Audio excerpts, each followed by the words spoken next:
Shalom semua, Happy Sunday. Senang banget bisa di awal tahun ini bisa ada di sini berbagi dalam apa yang harus dilakukan sebagai orang Kristen. Saya beri judul hari ini pemuritan haruskah. Ya, kita ke Lukas 5 ayat 1 sampai 11. Cukup menyebalkan juga sih harus membagikan yang seperti ini karena logikanya kita harusnya udah tahu dan harusnya udah melakukannya. Pemuritan bisa jadi salah satu yang diperintahkan Yesus tapi yang paling diabaikan. Ya, sama gereja dimanapun. Aku berdoa di sini enggak. Ya, di tempat kami juga lagi dimulai pemuritannya dan berharap kita melakukan apa yang Yesus perintahkan untuk kita lakukan, bukan melakukan hal-hal yang lain yang kayaknya baik, kayaknya berdampak, tapi ternyata bukan itu yang disuruh. Ya, Lukas 5 ayat 1 sampai 11 di bawah judul penjala ikan menjadi penjala manusia atau four fishermen called as disciples, 4 nelayan dipanggil sebagai murid. Dan kalau lihat judulnya kita memikir, berarti nggak semua orang dipanggil jadi murid. Ya, berarti nggak semua orang harus melakukan pemuritan. Iya, nggak semua orang ikutin Yesus memang. Itu dia.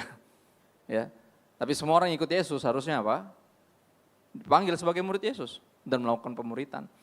Ini nggak semua orang emang percaya Yesus, nggak semua orang dipanggil pemuritan, tapi yang Kristen, yang aku Kristen at least, harusnya menyadari bahwa kita dipanggil sebagai murid, bukan sebagai penggemar. Ya, gereja bukan Jesus Fans Club. Ya, gereja tempat murid dimuridkan dan sehingga di keluar sana para murid ini memuridkan juga yang lain. Lukas 5, 1-11, pada suatu kali Yesus berdiri di pantai Genesaret, sedang orang banyak mengerumuni dia hendak mendengarkan firman Allah. Jadi mereka datang motivasinya apa? Dengerin firman Tuhan. Dan ini orang banyak. Ya, ia melihat 2 perahu di tepi pantai. Nelayan-nelayannya telah turun dan sedang membasuh jalannya, artinya udah beres melaut, habis nangkep ikan. Ya, ia naik ke dalam salah satu perahu itu. Pertanyaannya kenapa dia mesti naik perahu? Sederhana, karena Yesus itu rockstar pertama. Jadi setiap kali dia khotbah, itu yang datang tuh membludak. Ya, rumah manapun dia pimpin komsel pasti penuh rumahnya. Ingat ya, ada yang bawa temannya yang lumpuh sampai turunin dari atap. Saking lewat depan pintu tuh penuh semua sampai keluar orang. Nah, tak terkecuali di jalan menurun atau tempat menurun, lembah menurun yang mengarah kepada pantai. Jadi yang datang makin banyak, Yesusnya mundur-mundur, lama-lama, wah air nih kan gitu. Gimana nih, ayo udah pinjam perahu. Dia minta dijauhin dikit dari pinggir pantai ke tengah biar dia bisa khotbah dari situ. Berarti crowd tambah banyak. Ya. Ia naik ke dalam salah satu perahu itu, jadi ada berapa perahu di situ, yaitu perahu siapa? Simon. Sederhana, artinya dia bisa pilih perahu yang lain nggak? Bisa. Ya, tidak sekian banyak manusia di dunia ini, dia bisa suruh yang lain nggak untuk memuridkan? Bisa. Tapi dia pilih kita. Ya, jangan pernah lupakan itu. Bukan kita yang pilih Tuhan, Tuhan yang pilih kita. Dan ketika dia pilih kita, harusnya kita bersyukur. Bukan jadi orang-orang yang nggak tahu diri. Bukan kenapa gue sih, kenapa nggak yang lain kan gitu. Bukan gitu. Ya, mentalnya harus seperti Yesaya, here I am, send me. Ini saya, utuslah dia. Bukan gitu. Ya, ini saya, utuslah saya. Ya, ini bukan sesuatu yang kita banggakan, yang kita rindukan harusnya. Ya, ia naik dalam salah satu perahu itu, yaitu perahu Simon, dan menyuruh Simon supaya menolakkan perahunya sedikit jauh dari pantai. Lalu Yesus duduk dan mengajar orang banyak dari atas perahu. Ya, turut berduka dengan Simon. Kenapa? Udah semalaman mancing nggak dapat apa-apa, tiba-tiba perahunya dipinjam dan mesti dengerin khotbah. Yesus kalau khotbah nggak sebentar. Ya nggak ada sejam tuh, nggak mungkin. Pasti lebih dari itu. Ya, kalau kita pernah baca Matius 5, 6, 7, itu sampai 2-3 pasal itu 3 hari dia khotbah. Amin. Ya untungnya yang ini nggak nyampe 3 hari, cuman minimal ya hampir 3 jam lah, kayak khotbah gue pertama dulu di Jerman Center. Priska pasti ingat tuh khotbah gue. Ya, khotbah pertama gue Jerman Center itu hampir 3 jam, 2,5 jam. Ya. Karena gue gak bisa khotbah, itu pertama kali gue khotbah di depan umum. Biasanya khotbah di Bible study gak ada batasnya, gak ada jamnya. Kalau khotbah kan ada, nih kebaktian masih lanjut nih, orang khotbah gak habis-habis kan gitu. Ya, dia harus dengerin khotbah, udah gak dapet apa, bayangin keselnya, capeknya kayak apa. Ya, Setelah selesai berbicara, ia berkata kepada Simon, nah ini yang lebih nyebelin lagi. Bertolaklah ke tempat yang dalam dan tebarkanlah jalamu untuk menangkap ikan. Nyebelin. Dalam hati Simon pasti gini, emang tadi malam kok main gundu? Semalam. Dan ini keluar dari mulutnya, ini yang keluar. Dalam hati dia pasti mikir gitu. Terus dari malam gue ngapain emang? Ya bukan lagi menebarkan jalan. Maka dia ngomong gini, Guru, telah sepanjang malam kami bekerja keras dan kami tidak menangkap apa-apa. Ya, suruh mancing. Dari tadi malam gue mancing. Ya, dan gini, FYI karena lu tukang kayu, lu gak ngerti ilmu permancingan, gak ada nelayan yang keluar mancing-mancing terang-terang begini, apalagi tengah hari bolong panas. Ya mataharinya terik, airnya panas, ikannya ke bawah, gak bakal ada ikan jam segini, makanya kita keluar tuh malam-malam. Dan udah sepanjang malam kita nyari, nyebarin jala di mana-mana. Ya, sebenarnya saya berani jamin dia tuh sebenarnya kesel. Pas disuruh gitu. Dipinjem perahunya aja udah sebel. Ditambah disuruh-suruh mancing, emang lu pikir gue main gundu semalaman? Mancing gue itu. Mencari ikan, bolak-balik, gak dapat apa-apa dia bilang gitu. Tapi ini yang menarik, perhatiin kalimatnya. Tapi karena engkau menyuruhnya, aku akan menebarkan jala juga. Teman-teman bicara tentang pemuritan, masih banyak yang bertanya-tanya, emang harus ya? Kenapa sih mesti pemuritan? Emang gak bisa gereja seminggu sekali aja gitu? Ya, gue nih orang sibuk, asik. Ya kan? Lo kan terlalu sibuk buat Tuhan. Tapi Tuhan gak pernah terus sibuk buat lo. Padahal yang beneran sibuk Tuhan, bukan lo. Lo so sibuk aja. Ya kan? Gak diajak makan cepet. Diajak komsel susah ya kan? Makanya komselnya suka diselipin pakai makan. Biar, ya gak? Kalau diajak makan jam 11 keluar loh, bener. Martabak yuk, jalan. Coba komsel, udah dibikin-bikin waktu tuh kayak apa sih? Kayak sesuatu yang rohani tuh gak tertarik gitu loh. Kayak yang duniawi 1:30 aja, belum tidur belum? Ya kan? Mie goreng yuk, ayo kan gitu jalan. Coba komsel mana ada, di jam-jam normal loh padahal komsel tuh. Jam-jam normalnya orang belum tidur. Kita terlalu sibuk buat Tuhan, tapi Tuhan gak pernah terlalu sibuk buat kita. Ya.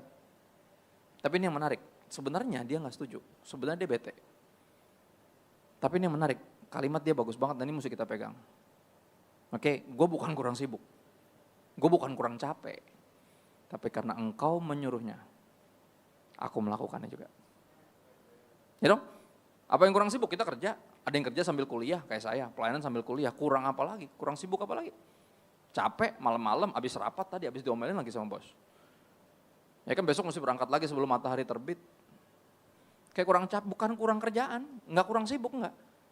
Cuman karena engkau menyuruhnya, aku melakukannya juga. Dan ini sikap seorang murid, bahkan sebelum dia jadi murid, dia udah hormat dan respect sama Yesus. Ya, tapi karena because I honor you, that's why I obey. Bukan karena gue setuju, sebenarnya gue gak setuju.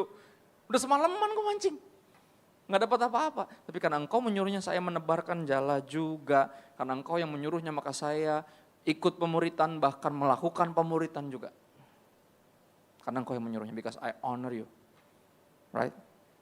Dan setelah mereka melakukannya, mereka menangkap sejumlah besar ikan sehingga jala mereka mulai sobek, mulai koyak.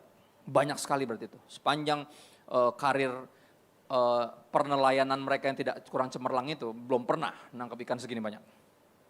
Terakhir gak dapat apa-apa tadi malam. Gitu. Right? Sampai hampir robek, dan bukan hampir robek, mulai robek. Mulai koyak karena saking banyaknya. Lalu mereka sampai apa? Memberi isyarat kepada teman-temannya di perahu yang lain supaya mereka datang membantunya karena ini terlalu banyak. Dan mereka itu datang lalu mereka bersama-sama mengisi kedua perahu itu dengan ikan hingga hampir tenggelam. Ya kalau yang pernah bikin pemuritan, yang pernah ikut pemuritan akan menyadari orang yang bikin pemuritan akan mulai harus mengajak teman-temannya untuk bisa menikmati berkat Tuhan yang terlalu berlimpah ini. Oh ya. Nah, ketika saya bikin pemuritan yang pertama diberkati sama Tuhan itu saya, bukan secara materi, tapi secara rohani. Dan saya seperti berkelimpahan, saya sampai panggil yang lain, ayo ikut. Gue pengen lu bisa ngerasain ini. Gue pengen lu bisa mengenal Tuhan sampai demikian Tuhan tuh terlalu baik. Kita tuh terlalu dahsyat untuk kita gak baca. Ayo sini. Gak cukup cuman buat gue doang, semua lo mesti sini bantuin. Kan gitu. Secara natural. Mereka itu datang bersama-sama mengisi kedua perahu itu dengan ikan hingga hampir tenggelam. Itu sangat banyak jumlah ikannya. Ayat 8, ketika Simon Petrus melihat hal itu, ia pun tersungkur di depan Yesus dan berkata apa? Tuhan, pergilah daripadaku karena aku ini seorang berdosa. Ini kalimat ini powerful banget. Ya Tuhan, pergi dari saya. Saya ini seorang berdosa. Tadi saya taatnya terpaksa. Saya ini gak layak diberkati. Terus saya berharap lebih banyak lagi orang Kristen yang kayak gini, yang tahu diri. Bahwa kita gak layak diberkati. Dan ini yang bikin seorang tuh militan ikut Tuhan. Karena menyadari, saya tidak layak diberkati, tapi Tuhan memberkati saya. Dia bisa pilih yang lain, tapi dia pilih saya. Dia bisa suruh yang lain bikin pemuritan, tapi dia memuridkan dan memerintahkan saya bikin pemuritan. Dia bisa sekali lagi bisa pakai yang lain. Tapi dia pilih saya, banyak perahu yang lain, tapi perahu saya yang dia tumpang di dalamnya. Dan hidup saya yang dia hadir di dalamnya. Bisa hidup yang lain sebenarnya. Dan saya belum setuju awalnya, saya taatnya pun terpaksa, cuma karena ya respect aja sama dia gitu loh. Makanya dia bilang gitu. Dan ini respon yang waras dari orang-orang yang tahu diri. Pergilah Tuhan daripadaku, aku seorang pendosa. Aku seorang berdosa, aku nggak layak, jauh dari layak untuk diberkati, untuk dipakai Tuhan apalagi. Dan menarik apa yang Yesus bilang. Ayat 9. Sebab ia dan semua orang yang bersama-sama dengan dia takjub oleh karena banyaknya ikan yang mereka tangkap. Karena mujizat yang mereka lihat itu. Belum pernah ngambil ikan dari segitu banyak. Biasanya umumnya paling di pinggir pantai beberapa ikan doang. Itu pun gak sambil mancing. Ini baru sekali-kalinya sambil mancing tengah hari bolong nangkap ikan segitu banyak. Belum pernah. Ya. Takjub oleh karena banyaknya ikan yang mereka tangkap. Demikian juga bukan hanya Simon yang akhirnya ikut Yesus. Ada siapa? Ada Yakobus dan Yohanes, kedua anak Zebedeus yang menjadi temannya. Lihat ini dia. This is how Christianity works. Mulut ke mulut. Ya makanya KKR ribuan orang yang heboh-heboh nyembah-nyembah Tuhan di pinggir jalan Sarinah gitu nggak pernah works. Bukan gitu caranya. Ya, makanya nggak usah terlalu bangga sama yang gitu-gituan, biasa aja. Bukan gitu caranya. Christianity works. Person to person, one soul at a time. Lewat pertemanan. Ya, orang lihat hidup kita yang diubahkan sama Tuhan dan mereka, gue boleh ikut Yesus juga? Oh, of course. Bahkan sebelum lu nanya gue boleh ikut Yesus apa enggak, gue bakal nanya sama lu mau ikut Yesus gak?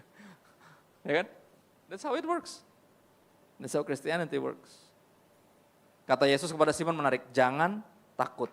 Saudara, ketika Anda, Tuhan lagi samperin Anda untuk Tuhan mau pakai kita, rasa normal kita pertama harus takut. Nah, karena kita nggak layak untuk melayani Tuhan. Karena melayani Tuhan bukan sesuatu yang main-main. Ya, bukan sesuatu yang kayak iseng-iseng, nyoba-nyoba dulu. Enggak ada yang gitu. Yang sungguh-sungguh. Kita melayani Dia yang Maha Kudus dengan segala kenajisan, dosa, kebusukan, kemunafikan kita, kesombongan kita. Kita bisa mati kapan aja. Di pelayanan. Jangan pernah lupa itu. Ya, dia takut, saudara takut. Saya nggak layak.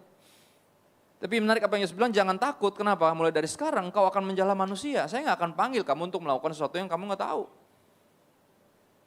Ya, kamu akan seperti menjala, tapi bukan ikan lagi fokusnya. Tapi orang-orang. I'm gonna use you as you. Saya akan gunakan kau, saya akan pakai kamu sebagai kamu. Bukan tiba-tiba jadi orang lain, bukan. Ya saudara, lihat saya aja nggak pernah berubah, saya mah gini-gini aja. Teman-teman saya juga menyadari saya nggak pernah berubah, cuma apa yang berubah dari lo? Lo udah jadi pendeta masih kayak gini aja. Ya, emang kayak gini, gue dipanggil jadi gue. Kristus cuma satu, nggak ada duanya. Bener, Simon nggak disuruh jadi pendeta di sini. Ya, dia disuruh apa? Menjala manusia. Do the things that you do. Tapi tujuannya ilahi. Fokusnya sekarang bukan diri lo sendiri dan pemasukan lo, tapi jiwa-jiwa. Dan sesudah mereka menghela perahu-perahunya ke darat, mereka pun meninggalkan segala sesuatu lalu mengikut Yesus. Wow. Ikannya ditinggalin semua tuh. Gile banget, itu duit semua loh. Kenapa ditinggalin? Karena mereka menyadari ada yang jauh lebih berharga dalam hidup ini. Dan gak ada yang lebih berharga daripada dalam hidup ini daripada apa? Mengikut Yesus. Jadi muridnya, bahkan memuridkan, melakukan yang dia perintahkan. Matius 28 ayat 16 sampai 20, di sini saya berusaha yakinkan kita semua bahwa pemuritan ini sesuatu yang mestinya dilakukan seorang yang ngakunya Kristen. Matius 28 ayat 16 sampai 20, dan ke-11 murid itu berangkat ke Galilea, ke bukit yang telah ditunjukkan Yesus kepada mereka. Yesus bilang, ketemu di bukit ini, di Galilea, nanti gue akan naik ke sorga dari situ. Mereka semua datang, 11, tapi bukan cuma 11. Rasul Paulus bilang sekitar ada 200 orang yang hadir ketika Yesus naik ke sorga di depan mata semua orang. Ya, ayat 17. Ketika melihat Yesus, para murid menyembahnya. Semuanya nyembah, tapi apa? Ini dia. Tetapi beberapa orang ragu-ragu. Ya, dengan jujur saya akan berani bilang ini realitanya. Semua orang kelihatan nyembah Tuhan, kelihatan angkat tangan. Semuanya mungkin kelihatannya ikut pemuritan, tapi berapa orang ragu-ragu. Ikutnya kayak gini. Apalagi sih gitu. Emang harus ya? Itu dia. Ya jadi karena apa ya yang ditampilkan belum tentu yang sebenarnya. Kita nggak bisa mengasumsikan karena semua orang tiap hari tiap minggu dia gereja, tiap ibadah dia heboh, tiap angkat tangan dia lagu sedih, lagu worship dia nangis gitu. Ya. Itu nggak jaminan bahwa dia udah sungguh-sungguh percaya, bisa jadi dia masih ragu-ragu. Ini murid-murid loh. Murid-murid aja udah retret 3,5 tahun, masih ragu-ragu. Apalagi yang retretnya cuma 3 hari 2 malam kemarin. Nggak mungkin tiba-tiba jadi hakim, nggak mungkin. Makanya diperlukan apa? Pemuritan. Ya isinya pemuritan apa? Pengajaran, ya udah pasti. Nah kami akhirnya bikin sesuatu yang terdengar menyebalkan buat yang apalagi yang udah pelayanan, udah dibaptis. Semuanya harus ikut katekisasi. Katekisasi adalah pengajaran sebenarnya. Biar kita ini punya pandangan yang sama tentang Tuhan dan firman-Nya dan dasar-dasar kekristenan yang sama sehingga kagak random. Gitu loh. Enggak yang satu percaya Trinitas, yang lain gak bisa jelasin. Ya kan? Enggak ada yang ditinggalin, enggak ada yang rohani sendiri, enggak ada yang ngerti sendiri. Enggak, bareng-bareng kita biar sama. Kemarin kita baru sampai ke pertanyaan kedua. Ya, apakah itu Tuhan? What is God? Dan salah satunya adalah kebenaran bahwa Tuhan itu tidak pernah dan tidak bisa berubah. Enggak perlu juga, dia perfect. Dan doa kita enggak bisa mengubah Tuhan. Kaget berapa orang nanya. Tapi kan gitu, ada ayat-ayat yang dipakai kan, tapi kan ada hal berdoa itu seperti seorang perempuan yang kena masalah dan datang ke hakim yang jahat buat dibela kan gitu. Sebenarnya hakimnya nggak mau belain dia, nggak ngurusin perkaranya, tapi karena itu perempuan bolak-balik datang, akhirnya tuh hakim ya udah deh rese kan gitu, sini gue belain kan gitu. Terus saya bilang gini, jadi lu pikir Tuhan kayak gitu? Tuhan mesti lu resein dulu, baru dia belain lo, gitu. Diam, ya kan? Jadi diam, kan dipikir itu cara kita berdoa tuh mesti gitu. Minta terus, push, pray until something happen. Pernah dengar? Keren, ada gelangnya. Tapi coba Anda perhatiin rasanya apa? Memaksa. Sejak kapan kita disuruh maksa Tuhan? Sejak kapan? Nggak tahu sejak kapan, tapi ada yang baca ayatnya gitu. Itu baru satu poin, belum tentang yang lain. Tentang kedaulatan Tuhan, belum lagi. Ternyata banyak yang kita pikir kita udah percaya. Pas kita belajar kayak, wow kok gue jauh, kok gue baru tahu yang ini. Kok ternyata kayak gitu, lihat. Itu baru satu loh. Dan kita masih ada 50 minggu lagi berarti. Karena 52 bagian. Dan ini asiknya bareng-bareng saudara, gak ada yang ditinggalin. Gak ada yang dibiarin tersesat dengan pikirannya yang dia kira kebenaran. Ya, dan itu bahaya sekali. Kalau kita biarin orang tidak dimuridkan, makanya ini yang Yesus katakan. Untuk apa? Untuk meyakinkan yang ragu-ragu. Pentingnya, haruskah, pentingkah pemuritan? Karena sekali lagi semua orang kayaknya heboh-heboh, iya, tapi pas disuruh pemuritan berapa orang ragu-ragu. Ya kan? Ayat 18, Yesus mendekati mereka dan berkata seperti ini untuk meyakinkan yang ragu-ragu, kepadaku telah diberikan segala kuasa di sorga dan di bumi. I have all the authority on earth and in heaven. Saya punya kuasa, punya otoritas di sorga dan di bumi. Pada detik itu Yesus bilang apa? Saya yang paling berkuasa di sorga dan di bumi. Kalau dia cuma nabi, penghujatan itu. Nabi mana yang bisa ngomong gitu? Mana yang berani ngomong itu cuma Yesus. Dia bilang di detik itu ini kuasa di sorga di bumi diberikan kepada saya. Dan saya artinya apa? Bebas nyuruh siapapun melakukan apapun. Dan semuanya harus nurut karena saya yang paling berkuasa saat ini. Wow. Karena itu apa? Karena saya berhak menyuruh siapapun untuk melakukan apapun. Karena saya yang paling berkuasa. Karena itu pergilah. Jadikanlah semua bangsa muridku. Disuruh bikin pemuritan, disuruh memuridkan. Dan baptislah mereka dalam nama Bapa dan Anak dan Roh Kudus. Baptis tanda pertobatan. Jadi orang dimuridkan dibawa kepada pertobatan. Dan apa? Ajarlah mereka. Jadi isi pemuritan apa? Pengajaran. Ya makanya benar dilakukan katekisasi sebelum dibaptis. Diajar dulu. Jadi murid udah tahu, udah percaya baru dibaptis, nggak tiba-tiba langsung baptis. Ketemu baru 10 menit, baptis yuk, kan gitu, yuk. Apa sih? Random, kan gitu. Mana bisa? Ya, dia belum yakin, dia belum tahu apa yang dia mesti percaya, main baptis aja. Enggak, ya. Ajar mereka melakukan segala sesuatu yang telah kuperintahkan kepadamu. Jadi dimulai dari kita jadi murid. Kalau kita nggak pernah dimuridin, pantesan nggak bisa bikin pemuritan. Have no idea, karena nggak pernah jadi murid ya pantesan. Saudara kita harus bikin pemuritan. Ah gimana tuh? Nggak pernah ada pemuritan juga, nggak pernah ikut juga. Nah kita mulai harus dengan bikin pemuritan, semuanya ikut, termasuk yang udah pelayanan. Semuanya wajib. Ya sekali lagi ada yang ngedumel pasti, berapa orang ragu-ragu, khususnya yang udah dibaptis sama yang udah pelayanan. Ya lah gue kan udah dibaptis, gue kan udah pelayanan. Oh iya? Tapi kenapa lu gak bikin pemuritan? Ayo. Have no idea kan? Kenapa? Karena lu gak pernah dimuridin memang. Baptisnya jalur ordal kan kemarin. Ini ada ponakan om nih kan gitu. Baptis sama kamu udah pernah baptis sendirian dia ntar bingung, canggung. Emang baptisan kayak orang, kayak sesuatu yang, ngerti kan?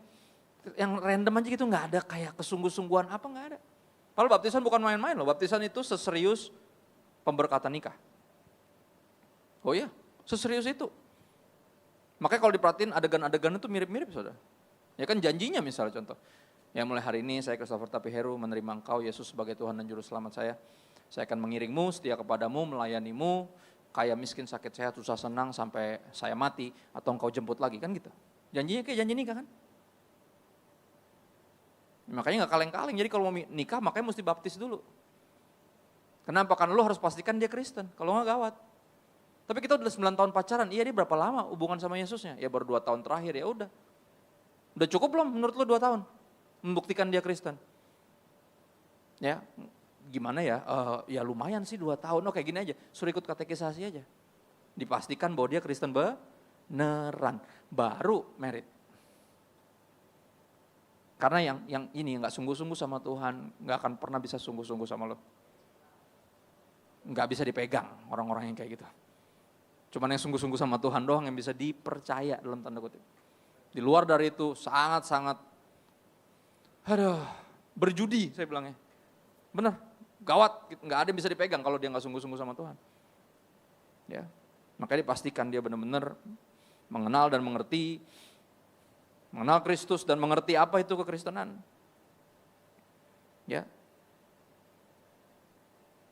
Ayat 20 di ujungnya ini yang kita suka saudara, semua kita pengen ininya. Dan apa? Ketahuilah, ini dia. Aku menyertai engkau sampai senantiasa sampai pada akhir zaman, kita suka ininya nih. Ya bahkan kita mengira bahwa ini semua, ini janji Tuhan buat kita semua. Oke, berarti kalau itu janji Tuhan buat kita semua yang percaya kepada Yesus, berarti perintah Tuhan di sebelum janji ini juga perintah buat semua kita.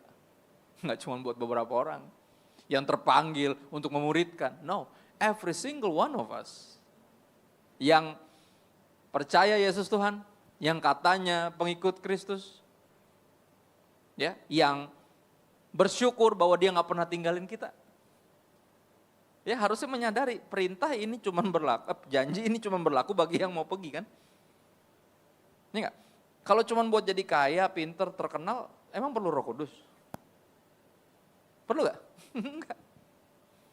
Kalau cuma mengejar hal-hal duniawi yang gak diperintahin Yesus, enggak usah. Gini, orang-orang paling kaya di dunia ini bukan orang Kristen loh. Masih para raja-raja minyak bukan dari Medan, itu Poltak, raja minyak dari Medan bukan. Masih raja-raja minyak dari Timur Tengah, yang duitnya gak ada serinya tuh. Yang kalau pilek bukan pakai tisu, pakai duit.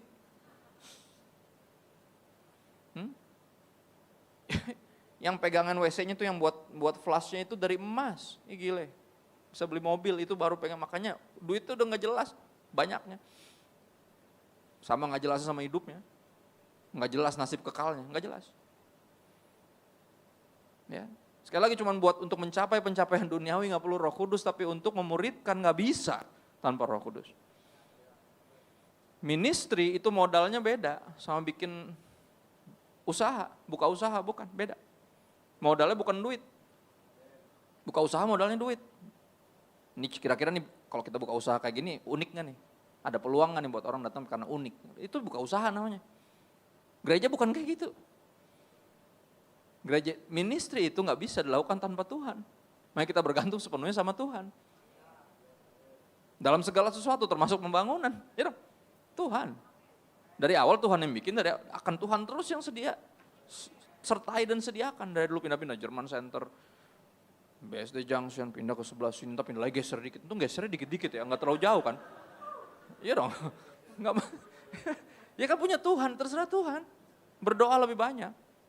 Dan mempercayakan lebih banyak lagi kepada Tuhan. Kadang kerap kali gitu loh, kita banyak berdoa tapi nggak banyak mempercayakan. Aneh. Padahal dekat sekolahan namanya Orayat Laboran, ini dekat sini. Artinya berdoa dan berusaha. Kalau udah berdoa berarti usaha, ya dong. Doa doang mana bisa, doa aja nggak bisa bayar listrik, saudara. Listrik masih dibayar pakai duit. Ya. Saudara, kalau cuma buat, sekali lagi, mencapai pencapaian duniawi kita nggak perlu Roh Kudus. Tapi janji ini indah, kenapa? Karena janji ini diberikan hanya bagi yang mau pergi. Ya, tapi sejujurnya kita lebih senang fasilitas daripada tunduk otoritas. Padahal kita harusnya, bahasa Yunaninya tuh cengli. Cengli tuh bahasa Ibraninya tuh aci. Harus fair, asik tuh bahasa Inggrisnya. Ya dong, harusnya kita fair. Kalau saudara baca Alkitab secara jujur dari Kejadian sampai Wahyu, Anda akan menemukan pola yang sama. Di mana ada janji, pasti ada perintah. Nggak pernah ada janji doang tuh, nggak pernah. Dan di mana ada perintah, nggak pernah nggak ada janji. Pasti ada janjinya. Perhatiin pola itu. Ini artinya sama, kita biar tahu, biar fair-fairan kita. Ya, janji penyertaan ini cuman berlaku bagi yang pergi, yang mau pergi, yang mau melakukan firman-Nya, yang menyadari bahwa ini panggilan kita, bukan panggilan berapa orang doang. Ya. Tapi mayoritas kita sekali lagi tidak adil sama Tuhan, kita cuma pengen Tuhan nemenin kita doang. Tuhan jangan tinggalin saya ya. Oh ya, emang gue gak pernah tinggalin lu juga sih. Tapi kalau pas mau bikin dosa, Tuhan ke WC dulu dong. Gak enak nih mau bikin dosa, diliatin terus sama Tuhan. Tuhan tuh apa tuh? Hah? Bikin dosa? Gitu, meleng gitu, kerjain kan enggak. Hah? Enggak, itu sadari. Ya, dia gak pernah kemana-mana. Seperti janjinya, I will never leave nor forsake you and be with you till the end of time. Artinya apa? Immanuel. Gue gak bakal tinggalin lo. Ya kalau bahasa Liverpool, you will never walk alone, kan gitu. Anda tidak pernah berjalan sendiri. Ya, tapi kita sedihnya, jeleknya, parahnya kita cuma suka fasilitasnya. Kita pengen dia nemenin kita. Tapi kita nggak pernah peduli tuh bahwa Roh Kudus bukan cuma kuasa atau energi, tapi dia pribadi. Pribadi artinya punya perasaan, punya kehendak yang mestinya kita ikutin juga. Bukan cuma dia nemenin kita doang. Ya, saudara. Anggap satu waktu ada seorang disuruh mamanya beli kain di pasar. Bukan sesuatu yang umum dilakukan sama dia. Dia sampai nanya, emang gak bisa sih ini aja mah? Biasanya disuruh tuh tukangnya. Cuma mama bilang gak bisa, karena duitnya cekak tahun ini. Lu yang mesti ke pasar beli kain. Karena kalau dia yang berangkat, dia kalah-kalin. Mama udah tahu. Dinaik-naikin tuh duitnya jumlahnya. Ya kita gak bisa kali ini.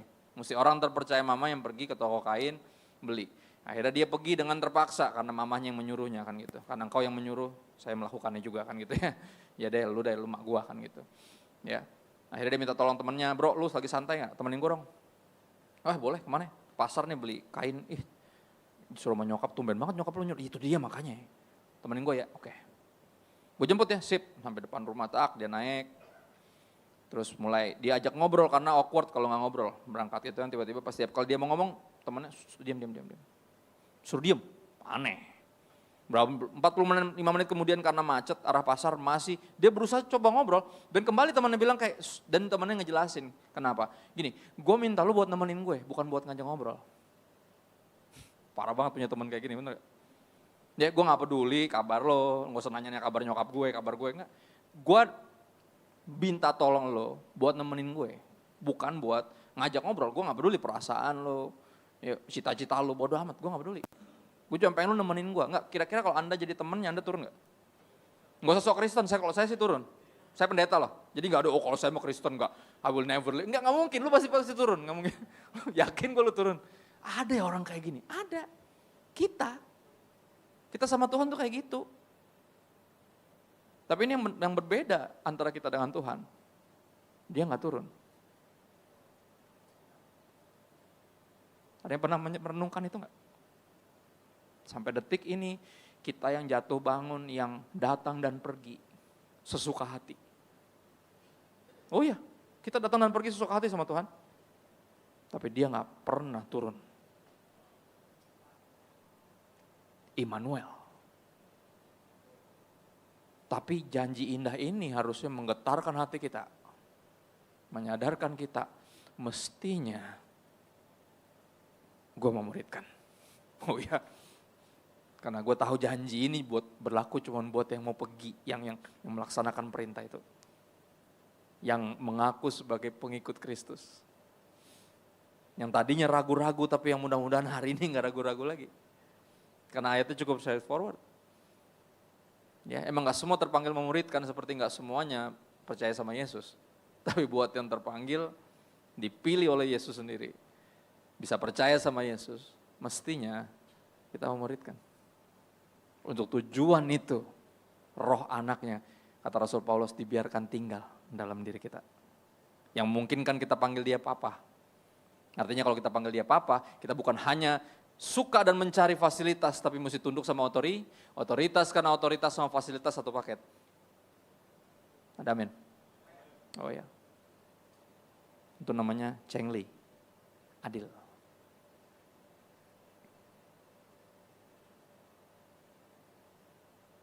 Kita ke Yohanes 8 ayat 31 sampai 32, ini dua ayat terakhir, ada sukacita. Soalnya terakhir, ya kan. Musisi boleh mainkan lagu sedih supaya saya terdengar lebih rohani.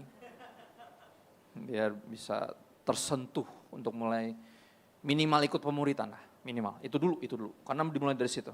Ya kalau Anda nggak pernah jadi murid, Anda nggak akan pernah bisa memuridkan. Kompetensi kita tuh di situ. Ya saya bertumbuh besar di pelayanan di gereja, main musik. Kita kalau orang Ambon nggak bisa nyanyi masuk kategori penistaan. Jadi kita juga bukan cuma di musik tapi juga di dunia tarik suara. Dunia tarik suara, apa sih enggak? Sebagai pemuji dan pemusrik. Enggak, pemusik maksudnya. Right? Dan di satu gini, dulu ada kalau di gereja kami, di gereja mantan lebih tepatnya, mantan gereja, bukan gereja mantan. Ya, mantan gereja, ya. Dia tuh ada ibadah English service namanya. Ini jamnya kayak gini nih, jam-jam orang gitu. Gila sama Tuhan. Ya kan? Nggak ada orang ibadah jam segini tuh nggak ada, ini tuh jam paling ngantuk. Ya, Anda mesti tahu jam 1 sampai jam 3 sore itu sama kayak jam 1 sampai jam 3 pagi, itu jam paling ngantuk. Ya tapi bola biasanya mulai jam segitu tuh. 1:30 tuh. Ya kan? Kalau orang yang cuma suka bola nggak akan kuat tuh, pasti tidur.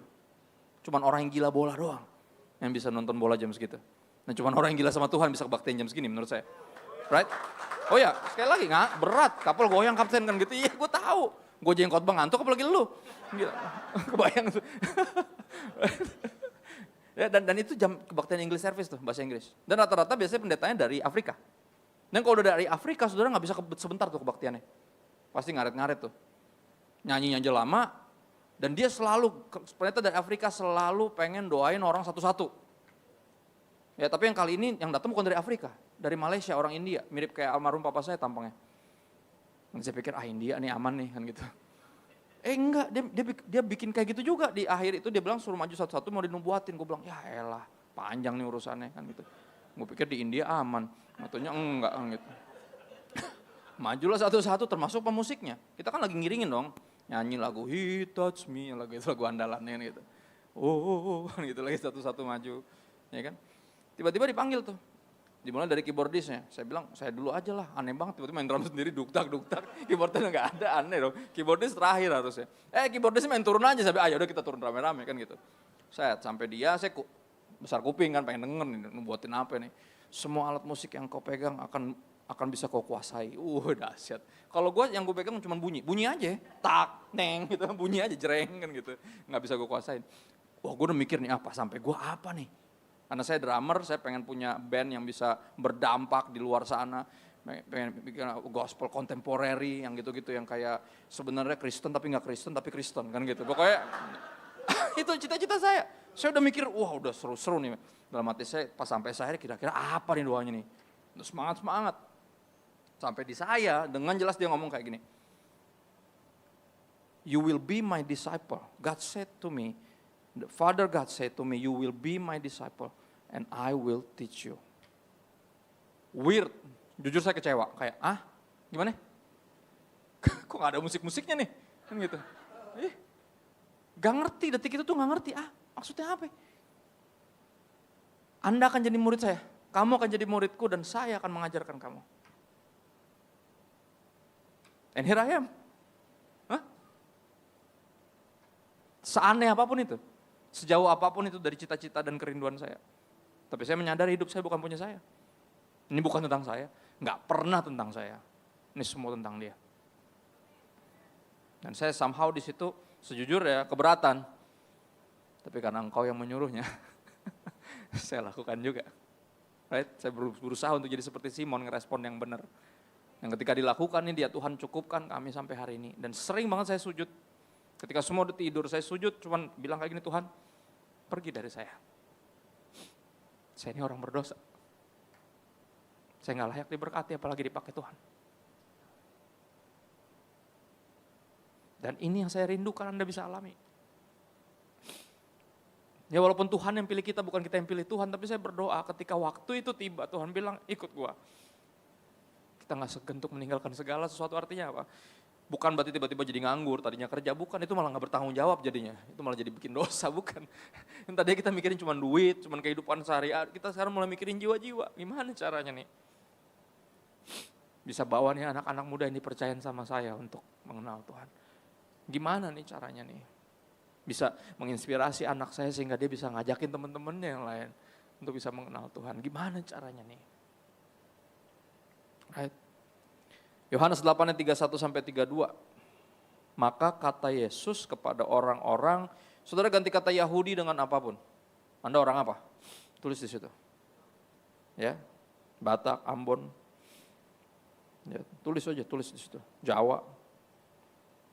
Ya, kita soalnya nggak ada yang Yahudi di sini. Paling dekat Wahyudi. Ada Wahyudi di tempat ini. Itu paling dekat. Ada kan? Itu dia. Paling dekat Wahyudi udah. Nggak ada yang Yahudi di sini. Maka katanya kepada orang-orang Ambon, Jakarta, saya lahir besar Jakarta, yang percaya kepada Yesus. Dia ngomong buat orang-orang percaya dong nih. Jikalau kamu tetap dalam firman-Ku, kamu benar-benar adalah murid-Ku. Tetap dalam firman itu bukan cuma baca, cuma belajar, cuma menghafal. No, tetap dalam firman artinya hidup sesuai dengan. Setiap perintah dilakukan, salah satunya perintah untuk memuridkan. Ya, sampai ada judul buku kontroversial The Great Omission. Ya, omission itu artinya sesuatu yang disuruh tapi nggak dilakukan. Pengabaian agung itu judulnya. Apa? Pemuritan.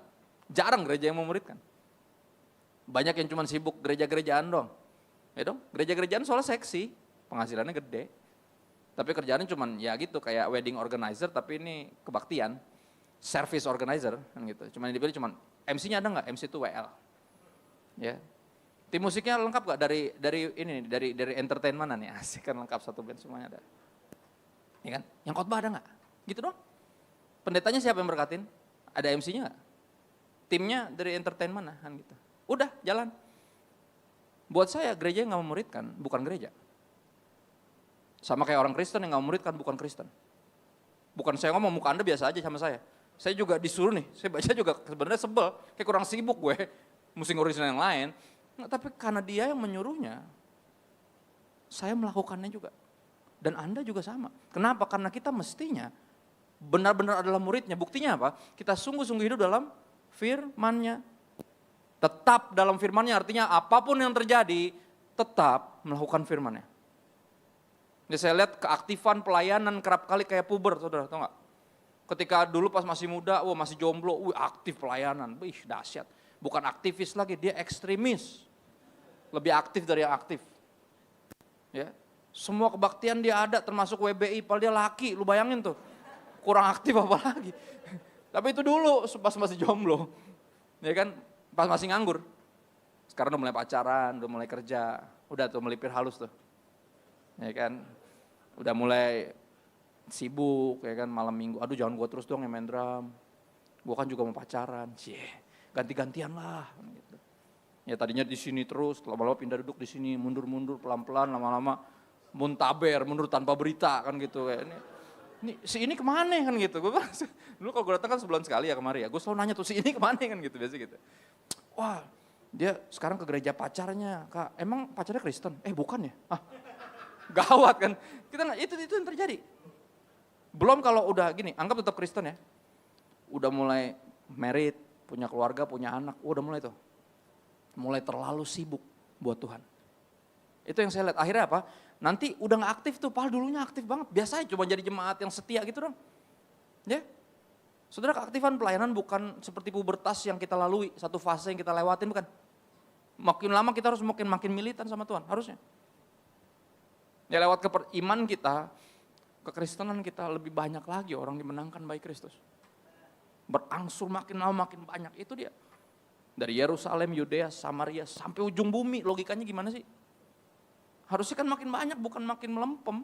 Harusnya makin semangat, makin aktif, bukan makin sok sibuk sendiri, bukan. Tetap dalam firman-Nya apapun yang terjadi. Ya. Dan berikutnya apa? Dan kamu akan mengetahui kebenaran. Ini tujuan kita dimuridkan. We know the truth and the truth shall set us free dari semua ikatan dunia ini. We need this discipleship. Ya, kita perlu untuk dimuridkan dan kita perlu untuk memuridkan. Di dalam memuridkan, saya sharing sedikit pengalaman saya memuridkan sampai hari ini. Ya, udah pelayanan sana sini, sekali lagi pelayanan sana sini pun bisa loh jadi alasan buat gak memuridkan. Gak punya waktu, udah capek. Tapi saya masih terus memuridkan, kenapa? Karena di dalam memuridkan saya terus diingatkan dari mana Tuhan panggil saya. Dari mana saya diambil, karena orang-orang ini berproses, mereka ngeselin, nyolot. Siap mau marah saya jadi ingat, aduh gue inget yang gue yang dulu. Saya bersyukur ada orang-orang yang sabar sama saya. Orang-orang yang gak pernah nyerahin terus ngajakin walaupun saya so sibuk, walaupun saya planet bilangnya mau datang taunya enggak kan gitu. Ya saya bersyukur buat orang-orang yang nurut sama Yesus. Karena saya buahnya dari ketaatan mereka. Dan itu yang bikin saya ketika mau gregetan, ketika mau GMZ, gemes, dan KZL kesel, saya nggak bisa. Kenapa? Karena saya jadi ingat saya juga dulu gini. Tapi di detik itulah ketika kita terus diingetin dari mana kita diambil sama Tuhan. Dia bisa pilih yang lain tapi dia pilih kita. Dia bisa nyuruh yang lain tapi dia nyuruh kita. Dan yang kayak gini yang terus bawa kita dalam keadaan tahu diri. Bersujud di hadapannya, pergilah aku ini seorang berdosa. Banyak kali yang saya lakukan sebetulnya karena harus, bukan karena saya mau, tapi saya mau. Saya mau menginginkan apa yang kau perintahkan. Makanya apa harus dimulai. Saudara, orang yang udah pernah bikin pemuritan pasti ketagihan, saudara. Ya, kayak ayah saya, almarhum ayah saya, dia bilang dia terus pelayanan karena dia udah pernah ngerasain sukacita sorga, dia bilang. Satu orang berdosa bertobat, seluruh sorga bersorak-sorai. Itu yang bikin dia pelayanan terus walaupun dijahatin dalam pelayanan. Walaupun ditikung dalam pelayanan, dibuang sana sini dalam pelayanan. Tapi dia tetap pelayanan, kenapa? Karena Papa akan terus melayani itu. Selama masih ada satu orang yang belum bertobat. Saya akan melayani orang itu. Kenapa? Karena saya udah pernah ngerasain sukacita sorga. Kalau udah pernah ngerasain sukacita sorga, nggak ada sukacita yang lain yang bisa menandinginya. Nggak ada perasaan yang lain. Lu cuma pengen gimana cara gue bisa ngerasain itu lagi. Makanya sampai akhir hayatnya dia melayani Tuhan. Terus one soul at a time, satu jiwa demi satu jiwa. Ya, dia terus mengingatkan saya, ini dia, this is what it meant to be a Christian. Ya, apa yang dia perintahkan kita lakukan, karena engkau menyuruhnya, maka saya melakukannya juga. Enggak ada tekanan. Ini semua bergantung dari who is Jesus to you. Siapa Yesus bagimu? Kalau Yesus adalah Tuhan dan Raja dan segalanya, guru, right? Harusnya apa kita melakukan yang dia perintahkan.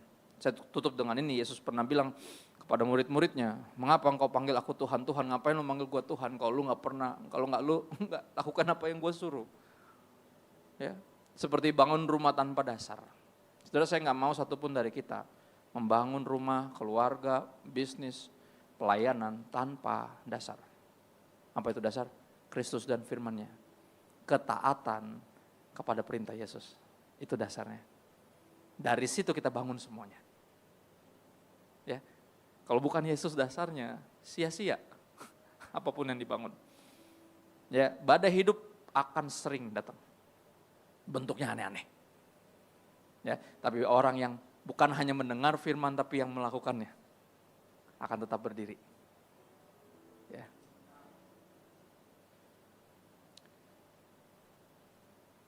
Ku kan berdiri di tengah badai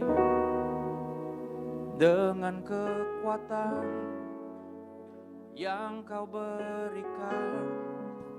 Sampai kapanpun ku kan bertahan, karena Yesus selalu menopang hidupku. Saya aja lupa depan lagu ini apa? Apa nih liriknya udah ketemu belum? Saya jemput bangkit berdiri. Saudara, musik diciptain Tuhan sebagai salah satunya untuk mengingat sesuatu. Ya, dan saya percaya dalam kebaktian khususnya, dia bukan bikin kebaktian jadi lebih enak, lebih syahdu, no. Ketika Anda ingat lagu ini, Anda ingat pesan yang tadi saya bagiin. Walaupun sekarang era YouTube bisa tonton lagi ya, cuman bukan itu.